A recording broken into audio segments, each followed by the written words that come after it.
Hi everyone, it's Chris. Welcome back. This week we are going to make some hard candy. Some people know it hardtack, some people call it glass, some people call it rock candy. However you know it as, that's what we're going to make tonight. You first want to wash your hands. Make sure that you don't really touch a lot of the ingredients, but when it comes to the corn syrup, you will. Just to get it all out of the dish. So definitely make sure you get your hands washed up. You will need a saucepan. I have one because I make it so often. I have one that I designate just for this. You need a candy thermometer. It usually comes in something like this. You can get them Walmart, Bueller's, any of the local stores. And what you want to do is on your pan, you want to make sure that this, because this is going to hold your thermometer in, you want to get your thermometer in there until it stands up. Now what I normally do is make sure I can put my finger between the bottom of the pan and the little round circle on the bottom of the thermometer. You don't want it to touch the bottom because that's going to give it inaccurate temperature. The little knob on the bottom is what's going to tell it the temperature. So you want to put it in there and make sure that you can at least put your finger between them. Okay? And then just kind of lay it aside because you know where you've got it set now. And the ingredients for hard candy is 2 cups of sugar, 2/3 of a cup of corn syrup, and 3/4 of a cup of water. Those are your main ingredients for hard candy. Now you can color the candy if you want. You don't have to. And if you want to do that, you would get you some food coloring, and just when it gets to a certain stage, I'll let you know what that is, and then you can add your coloring at that time. If you want it to be a flavored rather than just plain sugar, you get some little bottles of flavoring. You can get them just about anywhere anymore. Today we're going to make some root beer. So what you want to do first is just measure you out 2 cups of sugar. Pour that in your pan before you even turn anything on. Pour that into your pan. Okay, got your 2 cups of sugar. Then you want to take your corn syrup. You can either open the lid, or most corn syrup has a little circle that you can pour it out that way, but I always open the lid. And you want to do 2/3 of a cup of corn syrup. And that just goes on top of the sugar. Let as much of it come out of your measuring.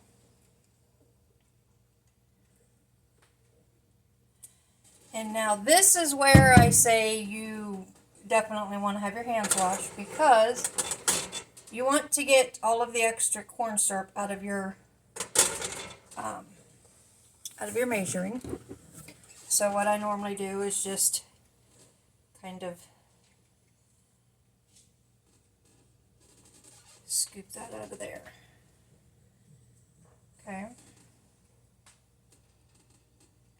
Now, to make cleanup easier, immediately put this in hot soapy water, which I have setting. I already have water ready. Anything that's sticky like that, you definitely want to have hot soapy water ready. Okay. And now you want to do 3/4 of a cup of water.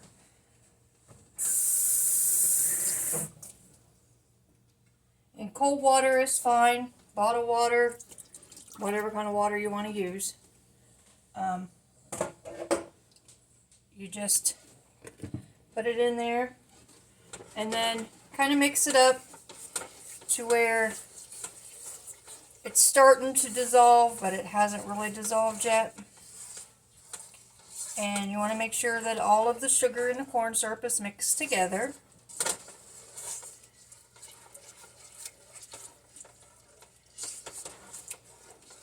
And this is usually what mine looks like. It's kind of a syrupy consistency. And then you put it on your burner. And always make sure you have a little trivet to lay your thing on because it is going to be sticky. Then you put your thermometer back in. You want to put it in the pan where you're going to be able to see it. So you don't have to move the pan to read it. Okay? And it just kind of sits there like that. Just put it on your burner.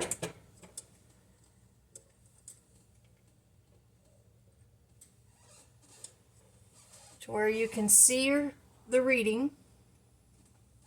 And then you want to turn your burner on to about 8, which is about medium high. And then just let it go. On the thermometer, you want to make sure that you'll see on the thermometer there are different, if you read it, it'll say hard pour or whatever. When it gets to about 260, that's when you want to put a couple drops of food coloring in if you want color to it. Some of the flavoring will also give it a color. So the root beer, I know, kind of turns it brown, so I don't use food coloring for the root beer. But once it gets to about 260, 265, you just put a couple little drops in if you want to change the color, and so you get the color you want. Usually I only put 1 or 2 drops. Now, then you just, and when you turn it on, after you've mixed it up and you've got it, the thermometer, and you turn it on, you don't touch it at all. You leave it alone. Now, when it gets to the 260, you just put a couple little drops of your food coloring in, but you still don't stir it or touch it or anything. The bubbles that is cooking will mix it up for you. When it gets to 300, that's when you want to take it off of the heat. You take your thermometer out, lay it on your trivet on the side, and with the pan being off of the heat, then that's when we'll incorporate the color or the flavoring. So, and it can take anywhere from 15-20 minutes to get to that, sometimes a little bit longer, depending on your stove. So while you're waiting on that, you can kind of clean up a little bit, get everything cleaned up and put away, so that way you don't have to worry about doing that. And like I said, you want to make sure you have hot water, because once you get the flavoring mixed and you get it poured out, you want to get your pan in water as soon as possible, because if you don't, cleanup is a nightmare. It'll come clean, but it definitely takes some scrubbing at that point. And the next thing we can do while we're waiting on that is you want to get you a cookie sheet. Doesn't matter what size. I just use my big pan. Get you some cooking spray and line your pan. Okay. And once you're done with that, you want to take parchment paper, and you can get parchment paper anywhere, but you just want to get you some parchment paper. I get this at our local grocery store. You want it to fit your pan, so you can cut it, fold it, however you need to do it, and just put it down on your pan. Now, mine is a little bit short for this one, and the cooking spray holds it in place, and you don't have to use the parchment paper. The reason that you do use the parchment paper is makes cleanup easier, because if you just spray your pan with the cooking spray, and when you pour that sugary substance on there, even though most of it's going to come back off, you're going to have parts of it where prior to pouring your stuff on, maybe the cooking spray dried, or it just makes cleanup a lot easier to use the parchment paper. So you have that ready, and what I do with mine is I will take a cookie sheet or drying cooling rack for my cookies. And my pan, once the candy is poured out, I will put this on top, and it's poured out down here, because I will put a towel over it to keep dust, hair, anybody from getting anything on it. Now, if I make it in the summertime when it's a little bit cooler or warmer, then what I do is I will do this same setup, but do it outside. Like as soon as I mix it up, I'll take it outside. And that's where I'll pour it onto my pan out there, because it cools quicker. But when you use it outside, that's definitely when you want your towel to go over it to keep the bugs and stuff off of it. So depending on what time of the year it is you're making it, it could take anywhere from 15 minutes to cool down and harden. It could take a half hour, 45 minutes. Now, if you do it in the house, you want to make sure that either your windows are open or you have an exhaust fan above your stove, because that smell, when you first pour that flavoring in there, it can be strong, especially if you do like a cinnamon or a spearmint or something like that. They are definitely a strong smell. So you don't want to do those inside unless you have your windows open or a fan pushing it towards an open screen door or something, just to kind of take the smell out a little bit. And when you go to put the flavoring in, that's why you want to take it off the heat first, because you want those bubbles to settle down a little bit, because even though it still steams up, it doesn't splash, because that is hot sugar water, more or less. We are starting to boil now. Like I said, it doesn't take a whole long time to get the boiling going. Usually this is the time that I'll wash up all of my items, make sure everything's cleaned up. Now, one other thing that we will need is, you can use Ziploc bags, which is what I store mine in, but that's not what I make them in. Once you get it poured and it cools down, then if you want powdered sugar on it to keep it from sticking together, I always put mine in here, into a little bowl, okay? And it's something we can get ready while we're waiting. You want to take some powdered sugar. You don't really need a whole lot, but you just want to get you some powdered sugar. I have not made any yet this year, so I don't have any of my powdered sugar.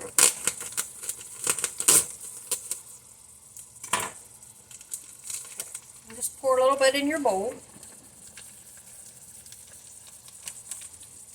As you can see, I barely used much at all. Just put a little bit in there. Because what we're going to do is, once we break up the candy, we'll put it in there. That way it can all get all coated up. You can do the same thing with the Ziploc bag. The only reason I don't like to use the Ziploc bags except to store them is when you're trying to shake it around and get all the powdered sugar mixed in there. That raw candy can be sharp. It'll put holes in the bag, and then you've got powdered sugar everywhere.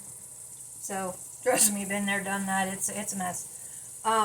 But if you have little kids that are helping, you can put a little bit in each bag. They can't help with any other portion except the tail end of it when you're doing the powdered sugar, because of the heat. Now, when they're doing the powdered sugar part, just be careful, because this is sharp. They are like little pieces of glass. I did used to have a daycare, and we would make this stuff all the time. I would get it all made before they get there, have it at the final stage, and then what I would do is, they each had their own little like a little hammer, and I would put a towel over it, and they all got to pound their own little tray and break it all up. Once it all got broke up, which is another reason you use the parchment paper, because then you can just kind of fold your paper up and pour it into the bag. And then we would pour it into the bag, and I'd pour some powdered sugar in there, or give them a little measuring cup with some powdered sugar in it. They would pour it in there, we would seal it, and then they would kind of shake it around. they got to take that bag home. They loved it. It's a fun thing for kids. Now, if you don't want the bags, you can also just give them a bowl, a smaller bowl obviously, and just let them shake it all up, and then they can take, then you can pour it into a bag if you want to get some of the powdered sugar off of it. Some of the people that I've made it for, they prefer the extra powdered sugar in the bag. Some of them prefer to have as much of it knocked off as possible. And some of them don't even like the sugar on it at all. This can be done for diabetics. You would just use the sugar substitutes like the Splenda, the Truvia or whatever the other diabetic sugar is. It's not the best candy for a diabetic because it is solid sugar, but you can make it with the sugar substitutes. I don't know if corn syrup comes for diabetics. I have no idea. I have never really made it for a diabetic, except I've made it once just to see if you could use the diabetic sugar. But like I said, I didn't use any special corn syrup. And obviously for a diabetic, you wouldn't want to put the extra powdered sugar on them because that would be way too much sugar. But it can be, you can kind of do your recipe up a little bit. Now, see if I can get you a little closer here.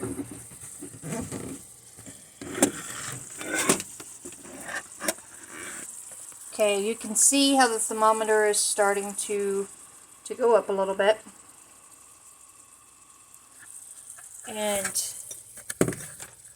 sorry for moving y'all around here. But it will take a little while. This is the longest process, is getting it to a certain temperature, and then the only other step is letting it cool down. Now, if you don't let it cool down and you try to rush that step, it is going to be more taffy-like and sticky.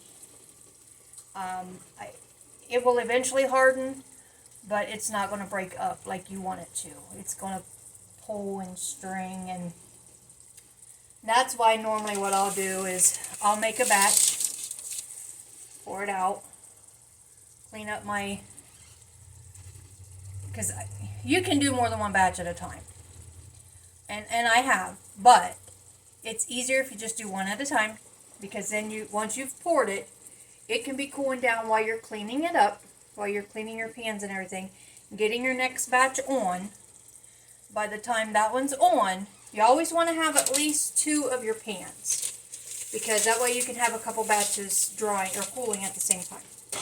But once you get the first batch out and you're cleaning up your mess and you're getting everything together for your next batch, then while it's cooking, the other one is still cooling down. And by the time you're ready to pour out the second batch, the first batch has cooled down enough to move it to the next step. And that's usually when, if you have children of your own, that's usually when the kids can be taking out frustration or whatever. You can use a hammer, you can use rolling pins, you can do whatever. I just recommend you put either a towel or another piece of parchment paper over the top of it to keep the little shards from flying. But it is something little kids love to do. You just obviously can't let them help with this stage. And you definitely want to keep an eye on your thermometer. Mine is not, here we go. Mine is about 240. So it's getting up there. Like I said, when it gets to about 260, 265, that's when you want to add in your coloring, if you're going to add food coloring in. Definitely just use the food coloring, not the gel. You just want to use just the regular food coloring. And you can do, like if you're, for your cinnamon, if you want it to be red, you can make it red. Root beer itself, it comes out brown. because of the coloring of the oils that we use. So I don't need to add any other colors to it.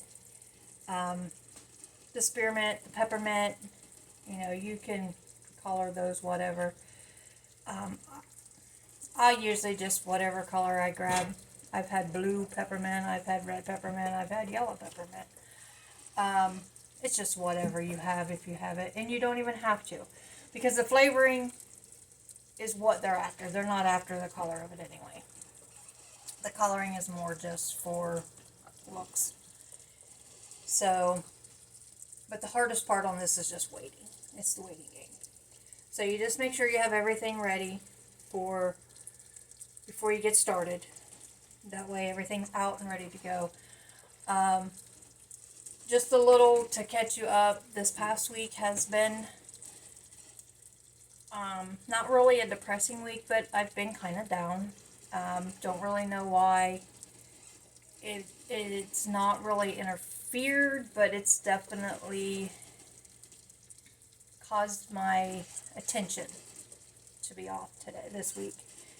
I did have some time where last evening and today that I did lay around a lot more. Thank goodness for other people, because my son called me and asked me to come and help him do a few things, so it definitely got me out of bed, but I was perfectly content staying in bed all day. Like I said, I wouldn't say I'm feeling depressed at this moment, but it's definitely, there's something definitely off, and I don't know what it is.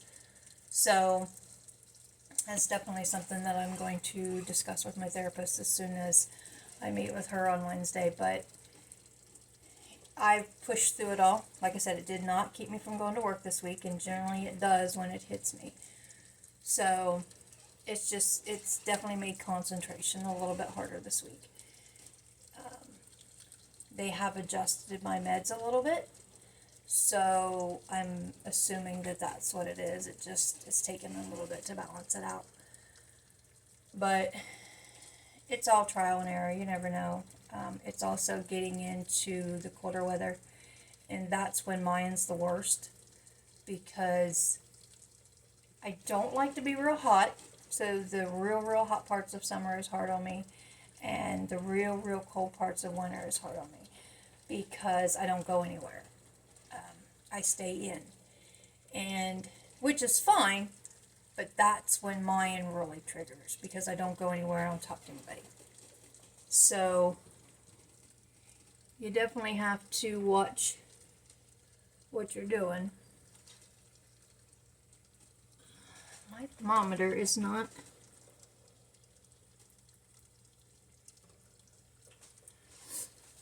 I don't have it set just right to where I can see it by just looking down. So you definitely have to make sure you see it at the right angle with that little blue line. But I have two thermometers because, like I said, I've done double batches at the same time. If you do 2 batches at the same time, or 3 or whatever, I don't recommend you starting them all at the same time. Give them about 5-10 minutes to be cooking before you start the next one. Because if you start them at the same time, you run the risk of them all getting ready to pull off the heat at the same time. Most likely they won't, because it takes long. Every thermometer is different. But you have that possibility. If you start them all at the same time, you have that possibility of all of them being ready at the same time. And if they are, you have to get them off the heat, mixed in, and poured out, because they will turn solid. So you definitely want to get them out of the pan as soon as possible. Because if it hardens in your pan before you get it poured, my recommendation is throw your pan out. Because I would not try to get that out of there.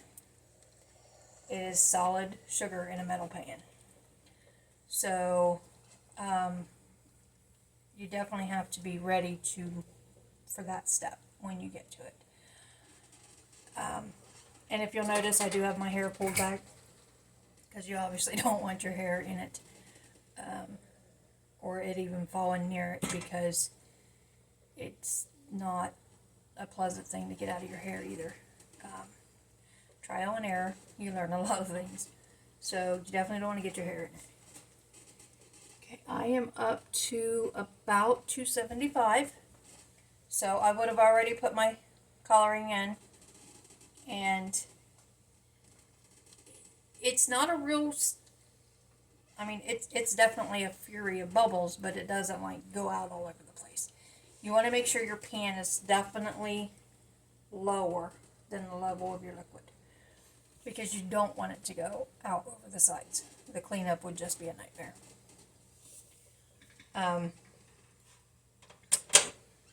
So if you've got everything ready, and usually if you're going, wherever you're going to put your hard candy, you want to make sure that you put a towel down.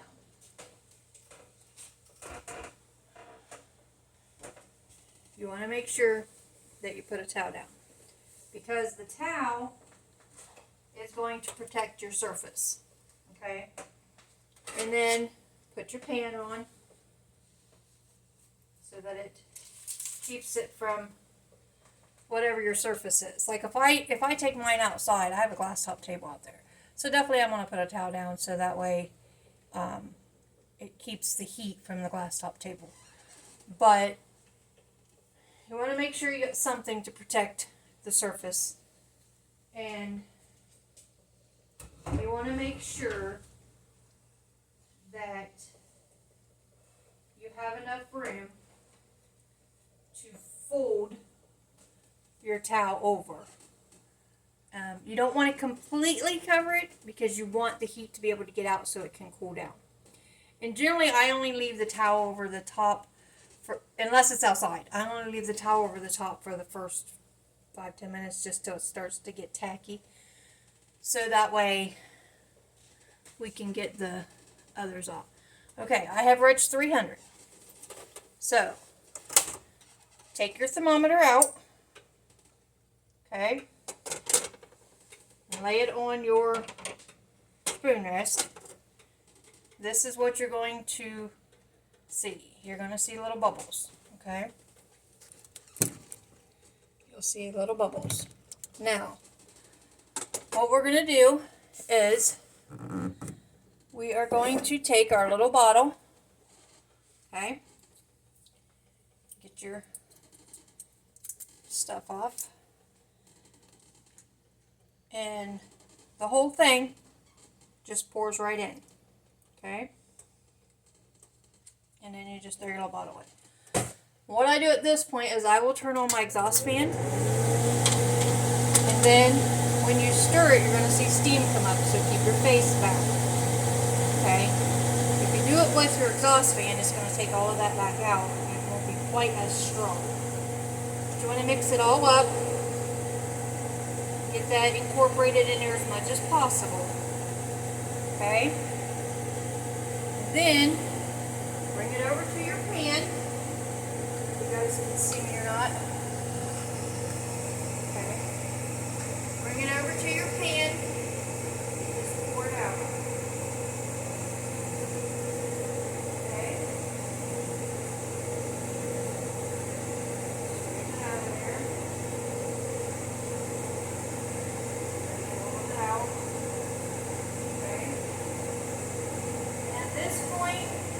Take the pan, put it in soapy water, and just kind of move it around a little bit so that it kind of levels out a little bit. Because the thicker it is, the longer it's going to take. Okay, and then you just take your cooling rack, put on there, and you just kind of cover it a little bit and keep that out of there. Then you can turn your exhaust fan off because obviously you don't need it. Now, the next step is obviously you would let things cool down. And I went ahead and made another batch so that we can see what it looks like. Okay? This is what it looks like when it's done. Okay, it's nice and hard. So you just take your paper, your parchment. So you got to be careful because it will cut you. And you take your parchment paper off.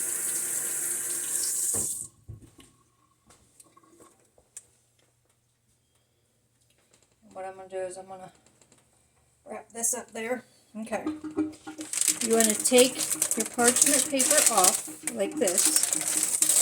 Okay. And that way you know it's all not sticking anymore. Okay. Now, take the towel that you already had over it. And the best thing is to put it on a hard surface. Okay.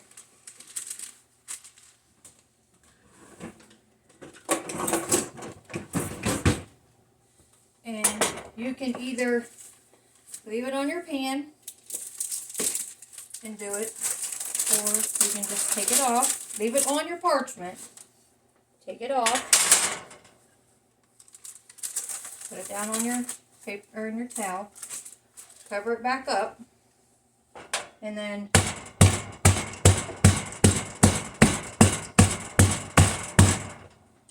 okay, just kind of get him all crushed up there. Okay. And you can get it as small of pieces as you want. These are definitely going to need to be broke up some more. Okay.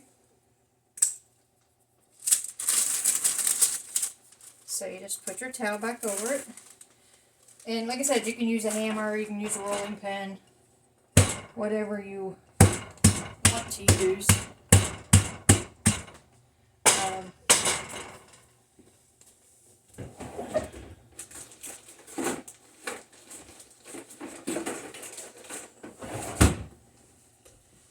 Here is my hammer. You're definitely going to get a little bit smaller pieces with the hammer. Okay. Then you want to take your bowl. After you've gotten it broken up, you want to take your paper.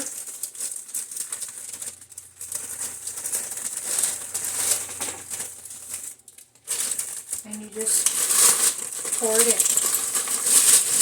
Okay? And then your parchment obviously just goes in the trash.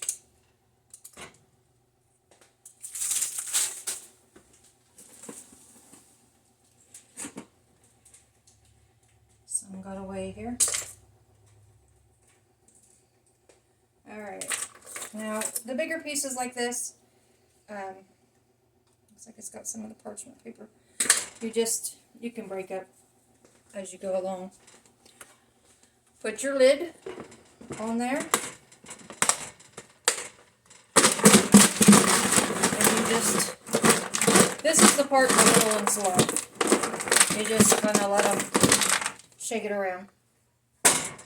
And then,